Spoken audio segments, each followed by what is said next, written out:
प्रमेय नंबर 1.3 ये दे रखा है आपके, वर्गमूल 2 एक अपरिमेय संख्या है, ये हमें सिद्ध करना है और एग्जाम में आता भी है, सिद्ध कीजिए कि वर्गमूल 2 एक अपरिमेय संख्या है। वेरी वेरी इंपॉर्टेंट क्वेश्चन है।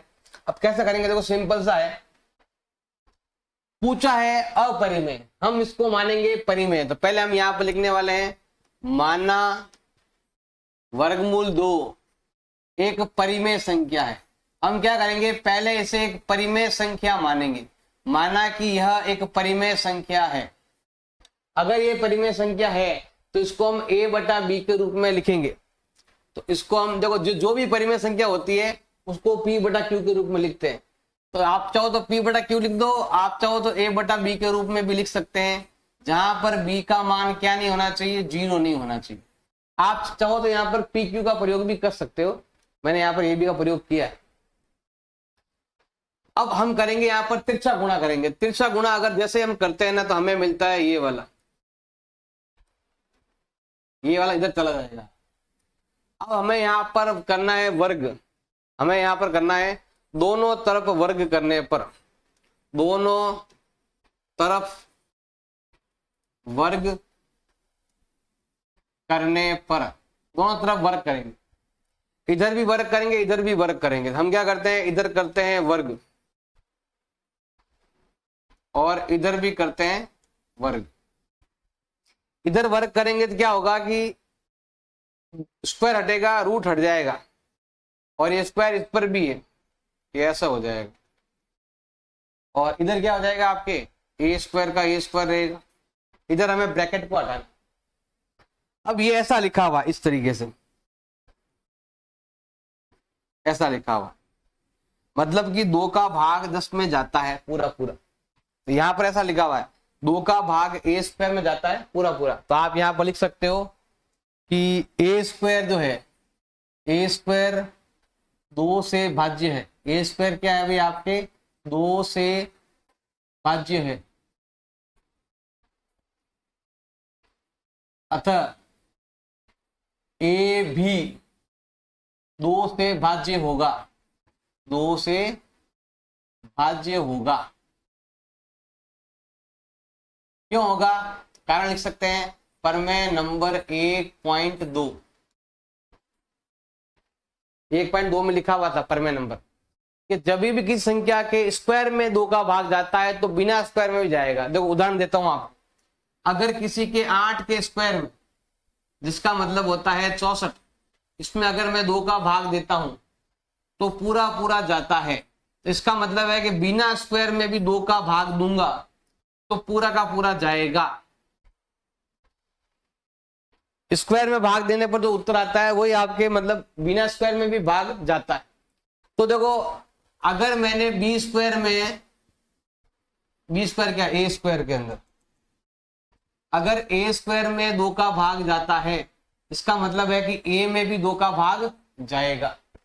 अब जाएगा तो कुछ उत्तर आएगा, जैसे यहां उत्तर अलग आया, यहां उत्तर अलग आया, तो यहां पर भी उत्तर आपके अलग आएगा, अलग कुछ नया आएगा। अब नया क्या आएगा, हम लिखेंगे यहाँ पर ए बी तो आ ही गया है, तो यहाँ पर क्या लिखेंगे, यहाँ पर सी लिखेंगे। ए बी तो आ गया, तो अब नया वैल्यू क्या लिखते हैं, यहाँ पर हम सी लिखते हैं। अगर ए स्क्वायर में 2 का भाग जाता है, इसका मतलब ए में भी 2 का भाग जाएगा, और उत्तर क्या आएगा, अब यहाँ उत्तर अलग आता है, यहाँ उत्तर अलग आता है। तो ए बी तो हमने यहाँ पर प्रयोग कर लिया, तो नया क्या लेंगे, यहाँ पर सी ले लेंगे। अगर हम इनको तिरछा गुणा करते हैं तो इसको हम ऐसा लिखेंगे, ए का मान हो जाएगा आपके 2c। ये देख लो, तिरछा गुणा करेंगे ये हो जाएगा, ए बराबर क्या हो जाएगा आपके 2c हो जाएगा। समझाने के लिए बताऊं, बाकी और कुछ नहीं है, आप चाहो तो रट भी सकते हो, ऐसा कुछ नहीं है। अब हमें यहां पर लिखना है, अब इसका मान हमें यहां पर लिखना है समीकरण नंबर 1 में। हमें क्या करना है, यहां पर ए का मान जो भी है, ए का मान हमें कहां पर रखना है, समीकरण नंबर 1 में रखने पर,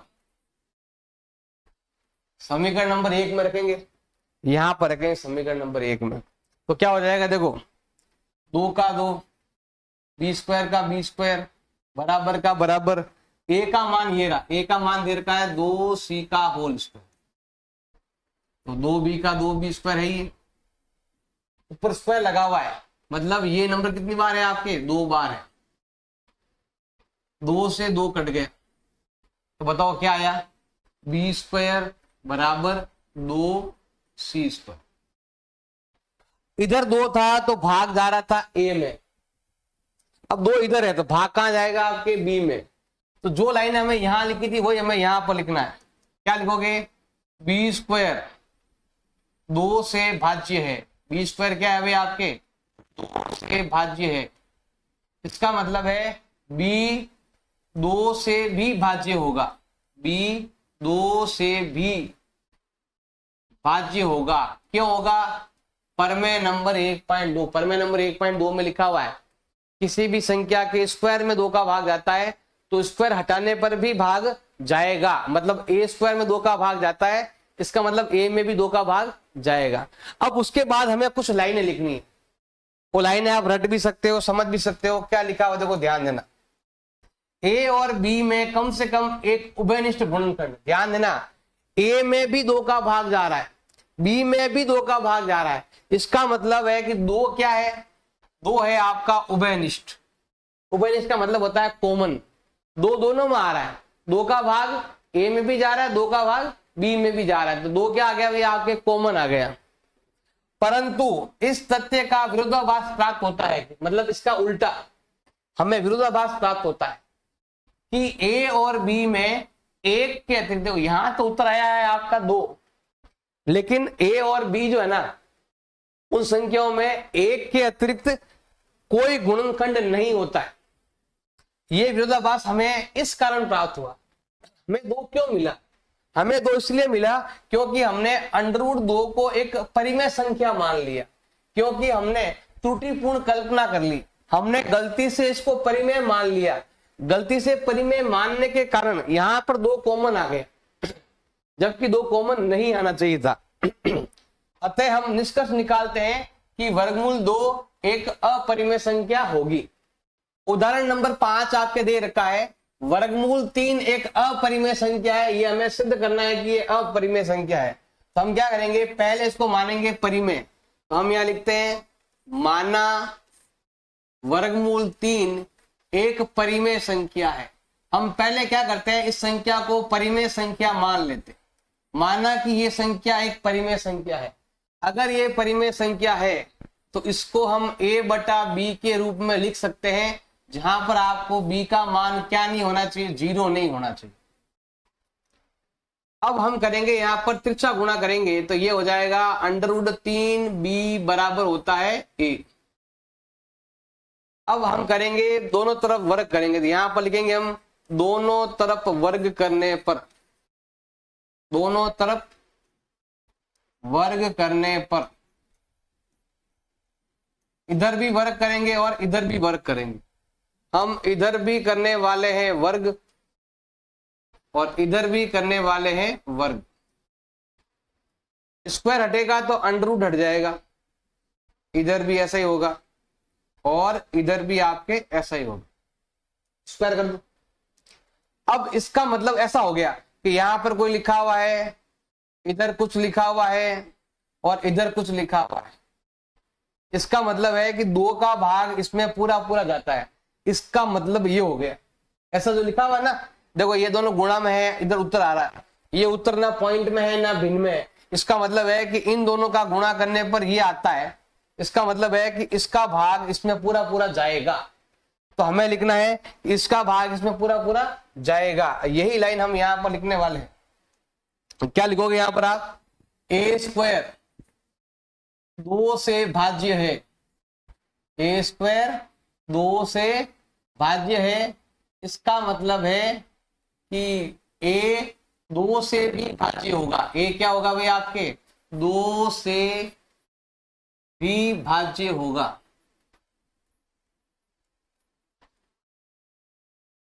मतलब a² में 2 का भाग जाता है, इसका मतलब है कि a में भी 2 का भाग जाएगा। आप चाहो ट्राई कर लो, 2 नहीं है 3 है यहाँ पर। कितना है भाई आपके, 3। 2 तो उसमें था, यहाँ पर कितना है, 3 है। तो यहाँ पर हम क्या लिखेंगे, 3 लिखेंगे। अगर किसी के स्क्वायर में 3 का भाग जाता है इसका मतलब है कि बिना स्क्वायर में भी 3 का भाग जाएगा। जैसे यहां पर अगर हम सॉल्व करते हैं, ये आता है 225/3 और यहां पर आपको मिलेगा भाग देने पर आएगा 75, लेकिन यहां पर भाग देने उत्तर क्या आएगा भी आपके 5। मतलब इसका उत्तर अलग है और इसका उत्तर आपके अलग है। जैसे ध्यान देना भाई, अगर ये इधर जाएगा तो हमें यहां पर लिखना है कि अगर आप a² के अंदर 3 का भाग देते हो तो आपको मिलता है b²। ये मिलता है यहां पर, देखो ये वाला ही। अगर a² में 3 का भाग दोगे तो आपको मिलेगा b²। और देखो a² में 3 का भाग जाता है, वैसे ही आप क्या है a का भाग 3 में भी मतलब a में भी 3 का भाग जाता है। अब यहां उत्तर अलग आता है, यहां उत्तर अलग आएगा। अब अलग क्या लिखे, a और b तो हमने मान लिया, तो यहां पर हमें क्या मानना है, नया वैल्यू c मान लेना है। इसको आप ऐसे भी लिख सकते हैं, a बराबर तिरछा गुणा कर दो तो वो होता है आपके 3c। तो a का मान कितना आ गया अभी आपके 3c आ गया।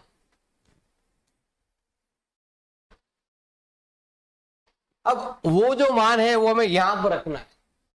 हम यहां पर लिखेंगे, देखो ये इसको समीकरण नंबर 1 मान लो, ऐसे यहां पर 1 मानना है, यहां पर आप 2 मान क्या लिखोगे यहां पर आप, समीकरण नंबर 2 का मान समीकरण नंबर 1 में रखने पर, यहां से लिख दो a का मान समीकरण नंबर 1 में रखने पर, ऐसा भी लिख सकते हैं। तो यहां पर देखो हमारे पास लिखा हुआ है 3b² बराबर, अब यहां a है, a का मान ये रहा आपके 3c, ऊपर लगा हुआ स्क्वायर लगा देंगे। इसको सॉल्व करें तो ये होता है आपके 3c आएगा 2 बार। अब जो कटे हैं वो काट दो, तो देखो ये वाले 3 से ये वाला 3 कट गया। अब यहां पर आया है आपके b², इधर 3c², 3 और ये c 2 बार। अब देखो पहले 3 इधर था तो a में भाग जा रहा था, अब 3 इधर है, अब कहां भाग जा रहा है b में, तो हम क्या लिखेंगे यहां पर, b² 3 से भाज्य है। b² में किसका भाग जा रहा है, 3 का भाग जा रहा है, 3 से भाज्य है। इसका मतलब है b 3 से भी भाज्य होगा, b भी क्या होगा भाई आपके 3 से भाज्य होगा। मतलब a में भी 3 का भाग जा रहा है, b में भी 3 का भाग जा रहा है। अब हम क्या करेंगे, जब दोनों का भाग जाता है इसका मतलब वो संख्या परिमेय है। अब हम क्या लिखेंगे यहां पर, a और b में कम से कम एक उभयनिष्ठ गुणनखंड कितना है आपका 3। उभयनिष्ठ का मतलब होता है कॉमन गुणनखंड, मतलब a में भी 3 का भाग जा रहा है और b में भी 3 का भाग जा रहा है, मतलब 3 हो गया आपके उभयनिष्ठ गुणनखंड हो गया। उभयनिष्ठ का मतलब होता है कॉमन गुणनखंड हो गया। परंतु इस तथ्य का विरोधाभास प्राप्त होता है, इसका उल्टा हमें मिलता है कि a और b में एक के अलावा कोई उभयनिष्ठ गुणनखंड नहीं होता, मतलब a और b में कुछ भी कॉमन नहीं है, लेकिन यहां पर हमने परिमेय मानने के कारण कॉमन आ रहा है। ऐसा क्यों हुआ, यहां पर 2 ये दे देगा तो 3 कॉमन क्यों आया, तो यहां लिखेंगे यह विरोधाभास हमें इस कारण प्राप्त हुआ क्योंकि हमने त्रुटिपूर्ण कल्पना की। हमने यहां पर गलत कल्पना कर ली। कल्पना मतलब मानना, अपने मन से इसको हमने क्या मान लिया था परिमेय, हमने त्रुटिपूर्ण कल्पना कर ली कि √3 तो क्या है एक परिमेय संख्या, ये हमने त्रुटिपूर्ण कल्पना कर ली, इस कारण हुआ है। अतः हम निष्कर्ष निकालते हैं कि √3 एक अपरिमेय संख्या है। ऐसे आपको कुछ बीच में लाइनें लिखनी है, और यहां पर 2 है तो 2 लगा दो सब जगह, यहां पर 3 है सब जगह 3 लगा दो, यहां 5 है सब जगह 5 लगा दो। आप इसको रट भी सकते हो और समझ भी सकते हो। उदाहरण नंबर आपके दे रखा है 6, दर्शाइए कि या कि सिद्ध कीजिए कि यह संख्या एक अपरिमेय संख्या है। जब भी किसी संख्या के बीच में प्लस माइनस आता है, गुणा भाग आता है, संख्या बाहर आती है, वर्गमूल के बाहर आती है, तो ऐसे क्वेश्चनों को सॉल्व करना बहुत ही आसान होता है। बिल्कुल सिंपल है, थोड़ा ध्यान देना समझ में आ जाएगा। हमें यहाँ पर लिखना है मानना माना ये जो संख्या हमारे पास दे रखी है 5 माइनस √3 एक परिमेय संख्या, सिद्ध तो करना है परिमेय संख्या, परंतु हमें यहाँ पर लिखना है माना कि यह एक क्या है आपके परिमेय संख्या है। अगर ये परिमेय संख्या है तो हमें क्या करना है, इसको कैसे लिखेंगे, हम भिन्न के रूप में लिखेंगे। इसको लिखेंगे हम यहाँ पर भिन्न के रूप में, ऐसे a/b। तो पहला काम है इसको हमें परिमेय मानना है। परिमेय मानने के बाद लिखेंगे इसको a/b के रूप में लिखेंगे, जहां पर b का मान क्या नहीं होना चाहिए, आपके 0 नहीं होना चाहिए। अब हम क्या करेंगे कि जो संख्या वर्गमूल में है वो इधर, और जो वर्गमूल नहीं है वो उधर भेज दो। तो सिंपल सा है, इसको इधर भेजेंगे तो ये आएगा माइनस का वर्गमूल 3 बराबर a/b, और ये प्लस का 5 है उधर जाएगा, हो जाएगा आपके माइनस हो जाएगा। आपकी इच्छा है तो लस्त पर लो, इसका आप चाहो तो साइन चेंज कर सकते हो, जैसे ये भी रखोगे तो भी चलेगा आपके। हम क्या करते हैं, यहाँ पर संख्या माइनस की है ना, इसको प्लस बढ़ा दो। अगर आपने यहाँ पर साइन चेंज किया तो इधर भी साइन चेंज होगा, जो माइनस का है वो प्लस का हो जाएगा, और जो प्लस का है वो आपके माइनस का हो जाएगा। आपकी इच्छा तो चेंज करो, वरना कोई जरूरी नहीं है। बस यहां तक लिखना है, एक तरफ संख्या होगी वर्गमूल की और एक तरफ होगी बाकी सभी संख्याएं, बस हमें यहां तक करना है। इसके बाद कुछ लाइनों का प्रयोग करना है आपको। क्या लिखेंगे लाइन, देखो ध्यान दो, चूंकि 5a और b जो उधर है ना उनको लेना है आपको, चूंकि 5a और b पूर्णांक, a भी पूर्णांक है, b भी पूर्णांक है और 5 भी पूर्णांक है। इसका मतलब ये संख्या, अगर ये तीनों पूर्णांक है तो पूर्णांक से बनी 5 माइनस a/b एक परिमेय संख्या होगी, क्योंकि पूर्णांक से बनने वाली संख्या हमेशा क्या होती है, परिमेय होती है। अगर ये परिमेय है, देखो यहाँ पर बराबर का चिन्ह, अगर ये परिमेय है तो इसका मतलब है कि वर्गमूल 3 भी क्या होगी, एक परिमेय संख्या होगी। परंतु इस तथ्य का विरोधाभास प्राप्त होता है कि 5 माइनस, ये क्या बोलते हैं, हमें पता है कि वर्गमूल क्या है, दे रखा 3 दे रखा ना, हमें पता है कि वर्गमूल 3 एक अपरिमेय संख्या है, जो हमने पहले भी सिद्ध किया था प्रमेय नंबर 1.3 के अंदर। हमें पता है कि वर्गमूल 3 एक अपरिमेय संख्या है, अतः हम निष्कर्ष निकालते हैं कि ये जो क्वेश्चन दे रखा है 5 माइनस √3 यह एक अपरिमेय संख्या होगी। उदाहरण नंबर 7 आपके दे रखा है, दर्शाइए कि 3 वर्गमूल 2 एक अपरिमेय संख्या। हमें सिद्ध करना है कि इसमें क्या है, आपके एक अपरिमेय संख्या है। बिल्कुल सिंपल सा है, पहले हमें क्या मानना है, इसको परिमेय मानना है। तो यहां लिखेंगे हम माना 3√2 एक परिमेय संख्या है, माना कि यह एक परिमेय संख्या है। अगर ये परिमेय संख्या है तो इसको हम भिन्न के रूप में लिख सकते हैं, मतलब a/b के रूप में लिख सकते हैं, जहां पर b का मान क्या नहीं होना चाहिए, 0 नहीं होना चाहिए। अब ये गुणा में है तो जाएगा भाग में, ये इधर आएगा भाग में, तो वर्गमूल 2 का जो मान है वो आपके आने वाला है a/3b। बस यहां तक ही करना है। अब यहां तक करने के बाद हमें कुछ लाइनों का प्रयोग करना है। इधर कौन सा नंबर, 3 नंबर है, इनको यहां लिखना है, चूंकि 3a और b ये तीनों पूर्णांक है, ये तीनों पूर्णांक है तो मतलब पूर्णांक से बनने वाली संख्या a/3b एक परिमेय संख्या होगी। अगर ये परिमेय है तो देखो यहाँ पर बराबर का चिन्ह है, अगर ये परिमेय है तो ये वाली संख्या भी क्या होगी, एक परिमेय संख्या होती। लेकिन परंतु इस तथ्य का विरोधाभास प्राप्त होता है, क्योंकि हमें पता है, हमने प्रमेय नंबर 1.3 पढ़ा है, उसमें लिखा हुआ है कि वर्गमूल 2 जो है वो एक अपरिमेय संख्या है। अतः हम निष्कर्ष निकालते हैं कि ये जो हमारे पास लिखा हुआ है 3√2 एक अपरिमेय संख्या है। प्रश्नावली 1.2 क्वेश्चन नंबर 1 दे रखा है, सिद्ध करना है कि वर्गमूल 5 एक अपरिमेय संख्या है, ये हमें सिद्ध करना है। तो सिद्ध तो करना है अपरिमेय संख्या, हम क्या करेंगे, इसको मानेंगे परिमेय संख्या। तो हम यहां लिखते हैं माना √5 एक परिमेय संख्या है। हम क्या करते हैं, पहले इसको परिमेय संख्या मान लेते हैं। माना कि ये आपकी एक परिमेय संख्या है। अगर ये परिमेय संख्या है तो इसको हम a/b के रूप में लिख सकते हैं, जहां पर आपके b का मान क्या नहीं होना चाहिए, 0 नहीं होना चाहिए।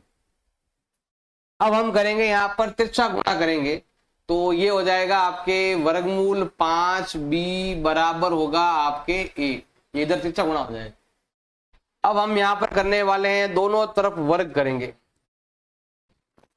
दोनों वर्ग करने पर हम यहां करते हैं, दोनों तरफ वर्ग करते हैं। इधर वर्ग करेंगे 5b का कर देंगे यहां पर हम होल स्क्वायर, और हम इधर भी वर्ग करेंगे। अब इसका देखो स्क्वायर हटेगा तो रूट हट जाएगा, और b का हो जाएगा आपके b²। इधर आपके दे रखा है a²। अब यहां पर जो नंबर हमारे पास दे रखा है उसका मतलब क्या होता है, देखो ध्यान देना। हमारे पास यहां पर संख्या है और यहां पर संख्या है, ना ये पॉइंट में है ना ये भिन्न में है। इसका मतलब है कि यहां पर जो भी संख्या है इन दोनों को गुणा करने पर ये संख्या आ रही है। इसका मतलब है कि 5 का भाग 35 में पूरा 7 बार जाता है। क्योंकि ये संख्या भिन्न में पॉइंट में है नहीं, तो उसको हम ऐसे भी लिख सकते हैं, माना कि ये 7 है, माना कि ये 35 है, ऐसा हम यहां पर लिख सकते हैं। ऐसा यहां पर आपके दिया हुआ है। तो इसका मतलब है कि 5 का भाग a² में जाता है। तो हम भी चीज यहां पर यही लिखने वाले हैं, अगर a² जो है वो 5 से भाज्य है, a² क्या है भाई, 5 से भाज्य है। इसका मतलब है a भी 5 से भाज्य होगा, a भी 5 से भाज्य होगा। क्योंकि नियम है कि अगर किसी के स्क्वायर के अंदर 5 का भाग जाता है तो बिना स्क्वायर में भी 5 का भाग जाता है। अगर मैं यहां पर 5 का भाग दूंगा तो उत्तर आएगा भाई आपके, पहले गया 4 बार फिर गया 5 बार, मतलब यहां पर मैंने भाग दिया 45 आया, और यहां पर भाग गया तो उत्तर 3 आया। जैसे यहां पर देखो, अगर 5 का भाग मैंने a² में 5 का भाग देता हूं तो आपके b² आता है। ये वाला 5 का भाग दूं कितना आता है, b²। a² में 5 का भाग आता है तो a में भी 5 का भाग जाएगा। तो अगर मैं a में 5 का भाग दूंगा तो यहां पर भी आएगा कुछ ना कुछ। जैसे मैंने इसमें 5 का भाग दिया तो b² आया, अब उधर 5 का भाग देंगे तो कुछ नया नंबर आएगा। अब नया नंबर क्या आएगा, बिल्कुल नया नंबर, तो वो हम नया मान लेते हैं, c मान लेते हैं। माना कि c वैल्यू आएगा, कुछ नया मानेंगे, a b तो माना वही है, c मान लेंगे। अब यहां पर हम तिरछा गुणा करेंगे तो a का मान मिलेगा आपको 5c, और ये हो जाएगा आपका समीकरण नंबर 2, और ये हो गया है आपके समीकरण नंबर 1। अब वो वाली संख्या का मान हम यहां पर रखने वाले हैं। ये तो रफ काम है, मैंने बताने समझाने के लिए बताया है आपको। अब हम क्या करेंगे, यहां पर सिंपल सा है, अब ये वाला मान हम यहां रखेंगे। तो क्या लिखोगे यहां पर आप, a का मान जो भी आता है वो हमें क्या रखना है, समीकरण नंबर 1 में रखना है। समीकरण 1 में रखने पर, या समीकरण 2 का मान समीकरण नंबर 1 में रखने पर, अब हम यहां रखेंगे, देखो 5 का 5, b² का b²। अब यहाँ a है और a का मान ये रहा आपके 5c, उसका यहाँ पर दे रखा आपके होल स्क्वायर। अब 5c का होल स्क्वायर का मतलब होता है कि 5c आपके 2 बार है, ऐसा। अब ये 5 और ये 5 आपके कट गए, इधर बचा हुआ है आपके b² और इधर बचा हुआ है आपके 5c²। पहले 5 इधर था तो भाग उधर गया, अब 5 उधर है तो भाग इधर जाएगा। तो हम यहां पर यही लाइन यहां लिखेंगे कि b² जो है वो 5 से भाज्य है, b² 5 से भाज्य है, अतः b भी 5 से भाज्य होगा, अतः b भी 5 से भाज्य होगा। अब ये क्यों होगा, तो इसका है भाई प्रमेय नंबर कौन सा है भाई आपके 1.3। कारण होता है आपके प्रमेय नंबर 1.2, इसमें 1.2 ही है, तो प्रमेय नंबर 1.2 के कारण ऐसा होता है। अब हमें इसके लिए कुछ लाइनें लिखनी है आपको। क्या लिखोगे, ए और बी में कम से कम एक उभयनिष्ठ गुणनखंड 5 है। ऐसा क्यों है, क्योंकि ए में भी 5 का भाग जा रहा है, बी में भी 5 का भाग जा रहा है। ए भी 5 से भाज्य है, बी भी 5 से भाज्य है। इसका मतलब है कि उभयनिष्ठ का मतलब होता है कॉमन, वो ए में भी आ रहा है, वो बी में भी आ रहा है, तो 5 क्या है, कॉमन है। परंतु इस तथ्य का विरोधाभास प्राप्त होता है। हमें ये आभास होता है कि ए और बी में एक के अलावा कोई भी उभयनिष्ठ गुणनखंड नहीं होता है, जबकि यहां पर 5 आ रहा है। 5 आ रहा है, इसका मतलब ये परिमेय संख्या हो गई। इसमें कोई भी आपके कॉमन आना नहीं था। अब कॉमन क्यों आया, क्योंकि हमारी गलती के कारण आया। क्योंकि ये विरोधाभास हमें क्यों मिला, हमें इसलिए मिला क्योंकि हमने कर दी त्रुटिपूर्ण कल्पना, क्योंकि हमने गलती से इसको क्या मान लिया, परिमेय मान लिया, क्योंकि हमने गलती से वर्गमूल 5 को परिमेय माना, इसीलिए। अतः ये निष्कर्ष निकलता है कि वर्गमूल 5 एक अपरिमेय संख्या है। ऐसे आपको लिखना है, चाहो तो रटो, चाहो तो समझो, दोनों चीजें मैंने आपको बता दी। सेम टू कॉपी आपको यहां पर 2 आए सब जगह 2 लिखो, यहां पर 3 है सब जगह 3 लिखो, यहां पर 6 है सब जगह 6 लिखो, यहां पर 7 है सब जगह 7 लिखो, 11 है तो 11 लिखो।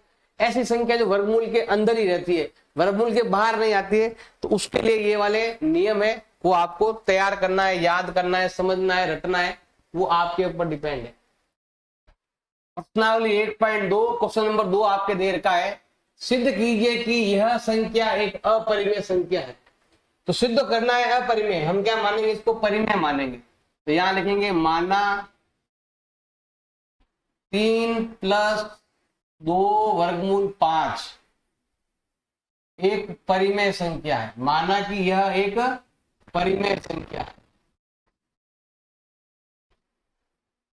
अगर ये संख्या परिमेय है तो इसको हम a/b के रूप में लिख सकते हैं। तो हम क्या करेंगे, इसको a/b के रूप में लिख सकते हैं, जहां पर आपके b का मान क्या नहीं होना चाहिए, 0 नहीं होना चाहिए। अब देखो ये प्लस का है, उधर भेज दो माइनस होता है, तो ये आएगा आपके 2 वर्गमूल 5 बराबर आपके दे रखा है a/b। अब यहां पर तो दोनों बीच में प्लस है, तो ये संख्या प्लस की है, उधर भेजेंगे हो जाएगी आपके माइनस की। अब यहां पर एक संख्या और रह गई, इसको भी भेजेंगे। इसको तभी भेज पाएंगे जब दोनों एक जैसी संख्या होगी, दोनों मिलकर एक बनाना पड़ेगा पहले आपको। तो यहां पर थोड़ा सा आपको मेहनत करना पड़ेगा, यहां पर आपको लेना पड़ेगा लसअप, एलसीएम लेना पड़ेगा। लसअप लेंगे हम, देखो 20 सेम, ये दोनों सेम, तो यहां पर ये नंबर आपके सेम आएगा।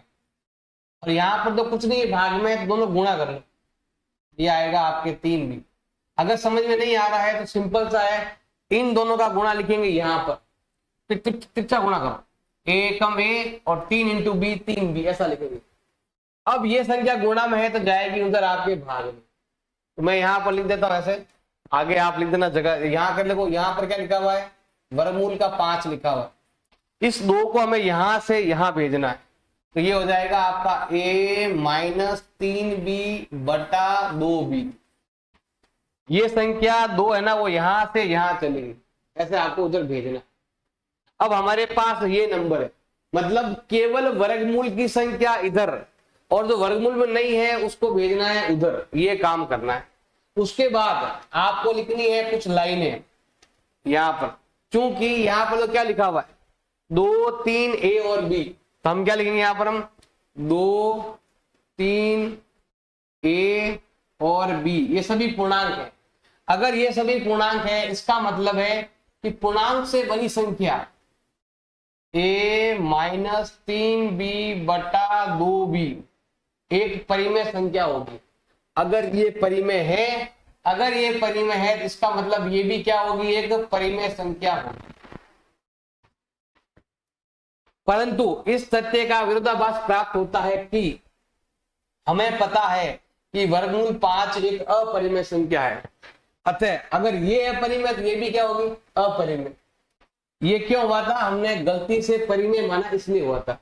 परंतु हम ये निष्कर्ष निकालते हैं कि ये जो संख्या हमारे पास है, ये वाली 3 + 2 वर्गमूल 5, यह एक अपरिमेय संख्या है।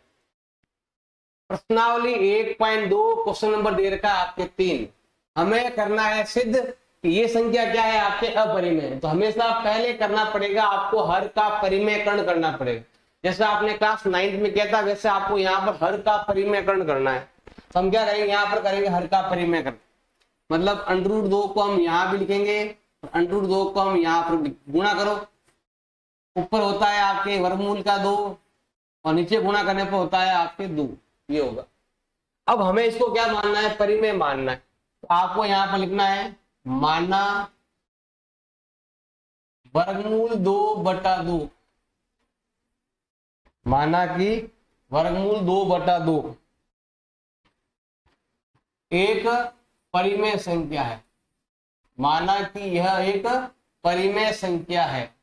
अगर ये परिमेय संख्या है तो इसको हम a/b के रूप में लिखेंगे।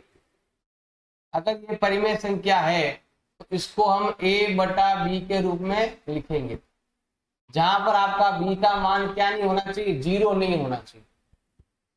अब फिर से गुणा करेंगे, मतलब ये देखो गुणा है तो भाग में तो गुणा में, उधर चला जाएगा नंबर। तो हम यहाँ पर लिख देंगे यहाँ पर कि √2 का मान हो जाएगा आपके, ये उधर चला जाएगा सामने, उधर ये आएगा आपके 2a/b। ऐसे आपको लिखना। इतना करने के बाद मतलब केवल वर्गमूल वाली संख्या रहेगी इधर, और जो वर्गमूल में नहीं है वो रहेगी आपके उधर। अब हमें क्या करना है, यहाँ पर लाइन लिखनी। इधर क्या है, 2a और b, तो मैं यहाँ लिखूंगा 2a और b सभी पूर्णांक है। तो पूर्णांक से बनने वाली संख्या 2a/b एक परिमेय संख्या होगी। इसीलिए अगर ये परिमेय है, देखो यहाँ पर बराबर का चिन्ह है, अगर ये परिमेय है इसका मतलब है कि वर्गमूल 2 भी एक परिमेय संख्या होगी। परंतु इससे इस तथ्य का विरोधाभास प्राप्त होता है। हमें पता है कि जो वर्गमूल 2 है वो तो एक अपरिमेय संख्या है। परिमेय क्यों आई, क्योंकि हमने गलती से इसको क्या माना था, परिमेय मान लिया था, इसीलिए है। अतः हम निष्कर्ष निकालते हैं कि वर्गमूल, ये क्या लिखा हुआ, ये वाला क्वेश्चन, ये वाला लिखना है हमें। अतः निष्कर्ष निकालते हैं कि 1/√2 एक अपरिमेय संख्या होगी। सेकंड आपके दे रखा है, हमें सिद्ध करना है कि ये क्या है, एक अपरिमेय संख्या।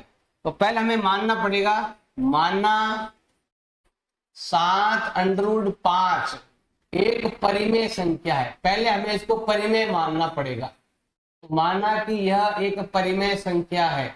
अगर ये परिमेय संख्या है तो इसको हम क्या करेंगे, भिन्न के रूप में लिखेंगे, a/b के रूप में लिखेंगे, जहां पर b का मान क्या नहीं होना चाहिए, 0 नहीं होना चाहिए। ऐसा हम इसको लिखेंगे। अब ये गुणा में है तो जाएगा आपके भाग में। तो वर्गमूल 5 का जो मान है वो आएगा आपके a, देखो गुणा में जाएगा भाग में, ऐसा लिखना है। इसके बाद हमें कुछ लाइनों का प्रयोग करना है। मतलब क्वेश्चन को वहां तक ही करना है, इधर होगी वर्गमूल की संख्या, इधर वर्गमूल नहीं होगा, बस ऐसा आपको करना है। उसके बाद हमें लिखना है 7a और b। तो मैं यहां पर लिखूंगा 7a और b पूर्णांक है, ये तीनों पूर्णांक है। तो पूर्णांक से बनने वाली संख्या a/7b एक परिमेय संख्या होगी। और यहां पर बराबर का चिन्ह है, अगर ये आपके परिमेय है तो इसका मतलब √5 भी क्या होगी, एक परिमेय संख्या होगी। परंतु इस तथ्य का विरोधाभास प्राप्त होता है। मुझे पता है कि वर्गमूल 5 तो क्या है, एक अपरिमेय संख्या है, लेकिन ये परिमेय क्यों आई, क्योंकि हमने गलती से इसको क्या मान लिया था, परिमेय मान लिया था। अतः हम ये निष्कर्ष निकालते हैं कि ये जो हमारे पास लिखा हुआ है 7√5 यह एक अपरिमेय संख्या होगी। थर्ड आपके देर का है, हमें सिद्ध करना है कि ये अपरिमेय है। पहले हम क्या करेंगे, हमें यहाँ पर मानना है, माना 6 + √2 एक परिमेय संख्या है, माना कि ये क्या है, एक परिमेय संख्या। अगर ये परिमेय संख्या है तो इसे हम a बटा b के रूप में लिखेंगे, मतलब 6 प्लस √2 बराबर हो जाएगा आपके a बटा b के रूप में लिखेंगे, जहां पर आपका b का मान बराबर नहीं है 0 के। इस संख्या को हमें परिमेय मानना है, परिमेय मतलब जिसको भिन्न में लिख सकते हैं। अब हमें क्या करना है कि जो वर्गमूल का है वो इधर, जो वर्गमूल नहीं है वो उधर भेजना है आपको। तो वर्गमूल 2 का मान आएगा आपके a बटा b -6। आप चाहो तो लसफ ले सकते हो, नहीं तो ऐसे ही रहने दो। लसफ लो तो लसफ भी ले सकते हो, ऐसा लिखेंगे तो भी चलेगा, पर आप चाहो तो लसफ ले सकते हो। b का b तो a का a, तीसरा गुणा हो जाएगा, ये आ जाएगा आपके 6b। आपकी इच्छा है तो ये लिखो, आपकी इच्छा है तो वो लिखो, आगे नहीं आ रहा है तो यहां तक लिखोगे तो भी चलेगा आप। अब यहां तक लिखने के बाद हमें क्या करना है, यहां लिखना है 6a और b। हमारे पास संख्या कौन सी है, 6a और b, ये सभी पूर्णांक है, ये सब पूर्णांक है। तो पूर्णांक से बनने वाली संख्या ab बट -6, यह एक परिमेय संख्या होगी। अगर ये परिमेय है तो वर्गमूल 2 भी क्या होगा, एक परिमेय संख्या होगी, क्योंकि ये बराबर का चिन्ह है, इधर परिमेय तो इधर भी परिमेय। परंतु इस तथ्य का विरोधाभास प्राप्त होता है, हमें मालूम है कि वर्गमूल 2 तो क्या है, एक अपरिमेय है। अभी परिमेय क्यों आया, क्योंकि हमने परिमेय मानना इसलिए आया, हमारी त्रुटिपूर्ण कल्पना के कारण हुआ। आप तो लिख सकते हो, लाइन एक और ऐड कर सकते हो, हमारी त्रुटिपूर्ण कल्पना के कारण ये संख्या परिमेय हुई, जबकि ये संख्या अपरिमेय है। अतः हम निष्कर्ष निकालते हैं कि यह संख्या 6 प्लस √2 एक अपरिमेय संख्या है।